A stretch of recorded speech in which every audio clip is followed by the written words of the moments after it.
The wind had no name on this world.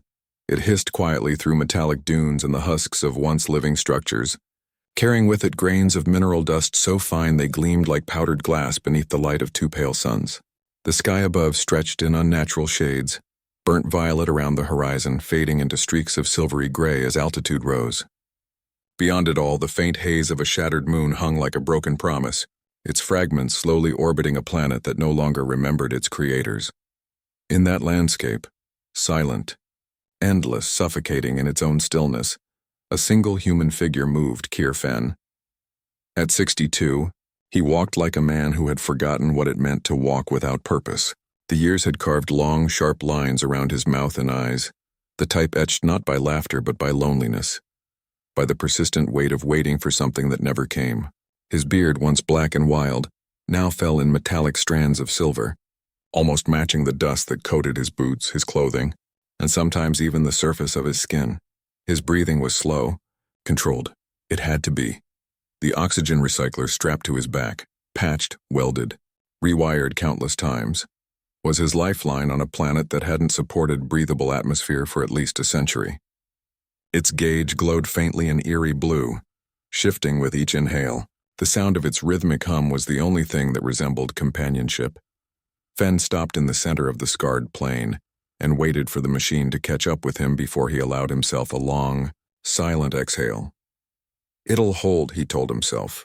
He always told himself that, whether he believed it or not.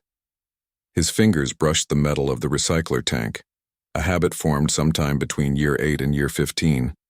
Perhaps, but it had blended together so much that Fen couldn't tell anymore. Time on Argessa 9b had become fluid, bending around him like the windstorms that rolled across its dunes without warning. He lifted his head and stared at the horizon. The outpost where he spent his nights, a rusted dome with half-functional shields, was miles behind him, now just a dark smudge swallowed by the metallic landscape. He rarely left its perimeter anymore, not at his age, not with the recycler aging faster than he was, but today felt different. There was a tension in the air, something intangible, something that seemed to vibrate beneath the silence. As if the planet for the first time in decades was preparing to speak. Fen frowned, gripping the rusted handle of the scanning unit he carried. Its display was dead as usual. He pressed the side panel and heard the faint crackle of static, a whisper, a tone, a pattern. His breath hitched. It wasn't the wind, it wasn't the recycler, it wasn't his imagination, it was a signal, a sound so faint he almost dismissed it. But no, there it was again, a tone rising and falling, irregular yet repetitive, not natural, not planetary, not random, artificial, and unmistakably human. Fen's pulse spiked, a sensation so foreign he almost forgot how to interpret it. For decades, 41 years by his own counting, he had been alone. Alone after the outpost failed. Alone after the transport shuttle crashed. Alone after the storms wiped out every transmitter, every beacon, every hope of rescue. Alone after he buried the last of the others beneath the shifting dunes. He had accepted it. More than accepted it, he had become it. Loneliness had become his companion, his enemy, his reflection. But this sound, this impossible sound, shattered the stillness of his world. He pressed the receiver directly against his ear. The tone sharpened, becoming clearer, more deliberate. 3 pulses, 2 short pauses, 3 pulses again. A code, a deliberate signal. His heart pounded so hard it almost drowned the sound. No, his voice cracked, unfamiliar from disuse. That's impossible. The receiver crackled again. Then the signal cut out. Silence returned. Heavy, indifferent, uncaring. But Fen's world had already changed. He knew the source could only be coming from one place, the abandoned colony to the north, a place he had sworn he would never return to, a place where memories were buried as deeply as the dead. He closed his eyes, but the whisper lingered, the 3 pulses repeated, echoes of something, someone waiting. A harsh landscape unfolds. The metallic plains stretched endlessly before him, vast, shimmering with quartz dust that reflected both suns. He tightened the straps on his recycler and began walking, each step echoing through the empty expanse. Walking through Argessa 9b's northern wastes was like traversing the skeleton of a dead world. The surface was formed of cooled metallic lava, liquid once, now frozen mid-flow, streaked with razor edges and unnatural curves molded by ancient storms. The air carried particles of oxidized copper that stung the throat and made shadows shimmer. Fen moved slowly, conserving energy. His footsteps left shallow impressions in the dust, quickly erased by the wind. He kept his eyes fixed on the horizon. The colony, an array of old human buildings built generations ago during the expansion era, lay hours ahead, but he could already feel its presence like a phantom pain. As he walked, memories returned uninvited, the laughter of the first crew, the optimism, the belief that this world could sustain life, terraforming potential, abundant resources, the sleepless nights spent repairing broken machinery during the 4th storm season, the frostbite during the 5th, the screams during the 10th. He pushed the memories away. Silence returned. Only the mechanical hum of his recycler remained. Hours passed. The sun shifted, casting shifting shadows across broken ridges. Fen crossed a canyon carved long ago by molten flows, its jagged edges glinting with metal shards.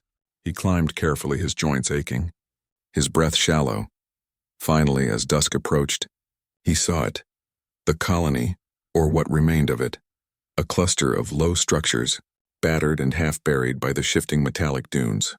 Their surfaces were scarred by windstorms, their protective domes shattered, their antenna arrays twisted like the bones of fallen giants.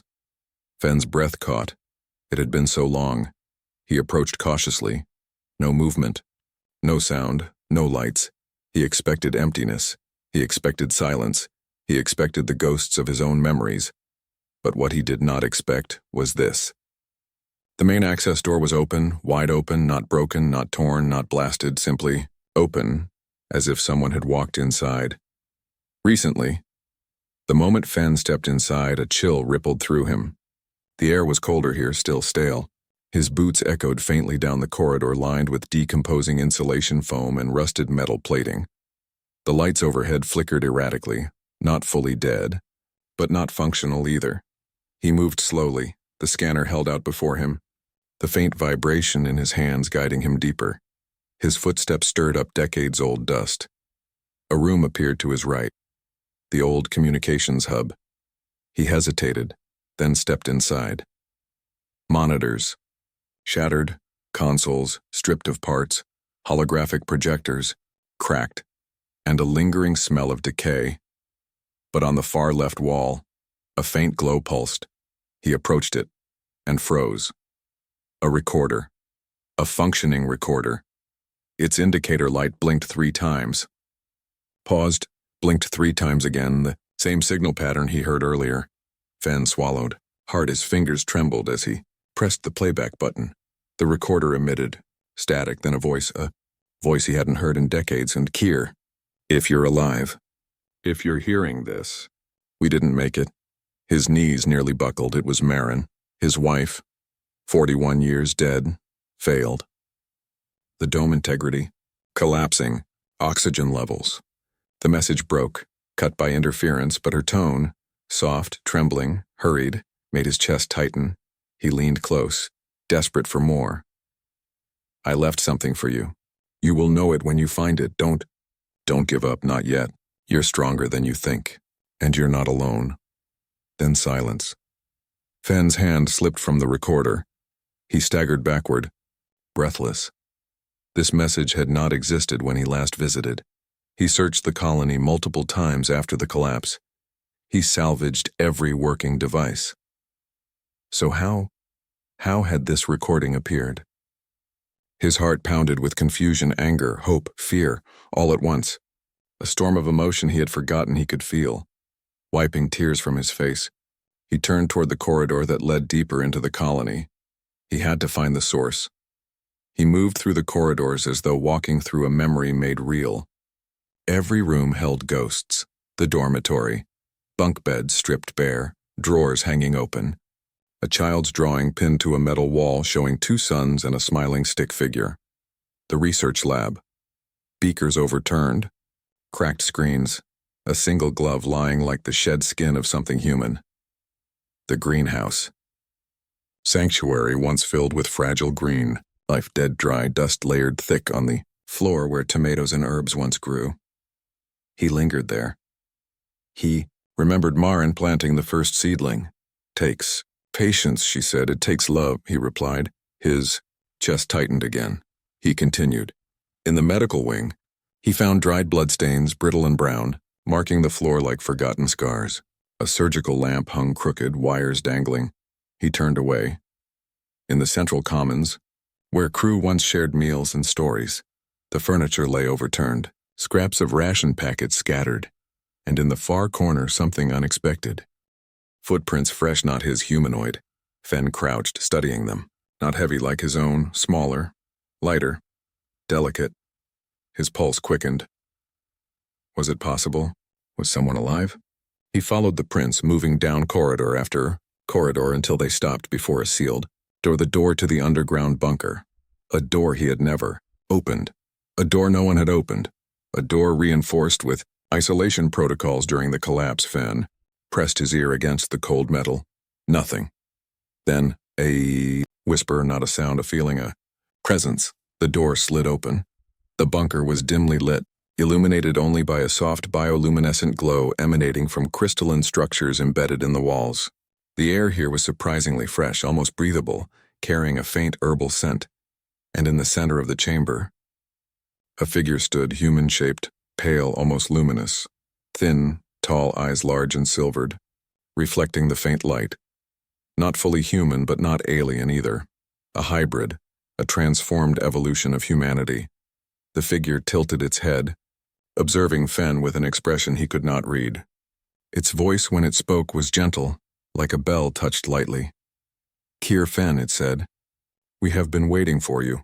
Fen stumbled back, nearly dropping his scanner. How do you know my name?" "Who are you?"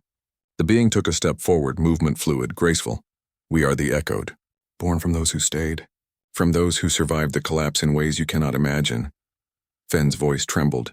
"What are you saying?" "We are the result of the experiment your people began when terraforming failed. An adaptive transformation, emerging with the planet's unique crystalline biosphere." He shook his head. "You're lying. There were no survivors. You buried what remained of those who resisted change." The Echoed replied softly. "Not those who embraced it." Fen stared, heart pounding. "Why did you signal me?" The Echoed's eyes softened. "Because you are the last unchanged human on this world, and because your time of isolation must end." Fen swallowed hard. "What do you want from me?" The Echoed raised a hand pointing toward a crystalline archway. "To offer you a choice." Fen followed the Echoed through the crystalline corridor, his fear slowly giving way to curiosity. The deeper they went, the stronger the bioluminescent glow became. Crystals pulsed in rhythmic patterns like the heartbeat of the planet itself. At the end of the chamber lay a large crystalline cocoon, suspended, humming faintly. "This was Marin's," the Echoed said quietly. "Her work. Her dream." Fen froze. What do you mean?" "She knew she would not survive. But she recorded messages. She encoded memories. She wanted you to know that humanity must evolve to endure on this world." The Echoed turned to him. "You can remain as you are. Stay human. Live the remaining years inside your dome, watching the suns rise and fall until your recycler fails." It paused. "Or you can undergo the transformation, becoming part of something larger. Something capable of living here long after your body fails. A consciousness joined with the planet." The air grew heavy. Fen felt the weight of decades pressing against him. "Why me?" he asked hoarsely. "Because you endured. And because your humanity has something the evolved form lacks. Memory, grief, love. You carry the story of what once was." The Echoed's eyes shimmered, faintly sad. "And we carry what must become." Fen felt tears rising again. "What happens if I choose transformation?" The Echoed approached. "You shed your human shell. You become something new. Your body dissolves into light. Your consciousness expands, free from loneliness, free from fear. And if I choose to stay human," the Echoed hesitated, "then you die alone, and humanity leaves no trace on this world." Fen stood before the crystalline cocoon, his hand trembling as he reached out to touch its surface. It was warm, like skin, like memory. He felt Marin's presence within it, her voice echoing softly in his mind. Kier, don't give up. Tears streamed down his face. He turned to the echoed. I'm tired, he whispered, so tired of being alone. The echoed nodded gently. Then let us end your loneliness. Fen took a breath and stepped toward the cocoon. As he entered the crystalline cocoon, it enveloped him in light. Warm, soothing, vibrant, the walls pulsed with his heartbeat. Energy coursed through him, electric, soothing. Transformative. He felt weightless. He felt warmth. He felt her Marin. Her voice whispered through the light. You made it. Kier.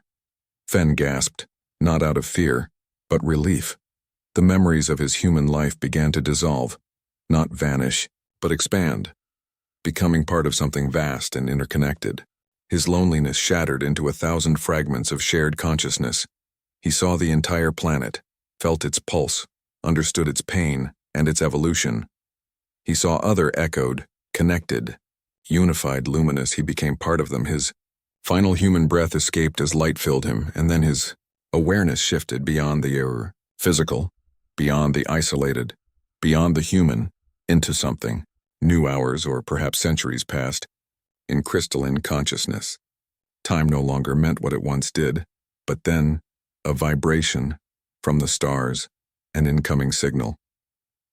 Fen, now merged with the network, felt its arrival. A message from a distant colony, a ship approaching the outer layers of Argessa 9b's orbit, searching, scanning, not hostile, curious, cautious, human. The echoed turned to him. They return, they said. Your people. Fen's new voice, now a shimmering resonance, filled the crystalline chamber. Then we must welcome them. The suns rose over Argessa 9b, bathing the metallic plains in silver light. The winds whispered through crystalline ridges, and deep beneath the surface a new consciousness awakened. Ancient, human, and evolved. Kier Fen, once a stranger alone for decades, was no longer alone. He had become the bridge between human past and transformed future. His final message echoed across the crystalline network, a gentle summation of everything he had endured. Loneliness is only the shadow of what could be. Connection is the light we discover when we let go of fear. And as the first distant starship entered orbit, the planet waited, quiet, transformed, ready.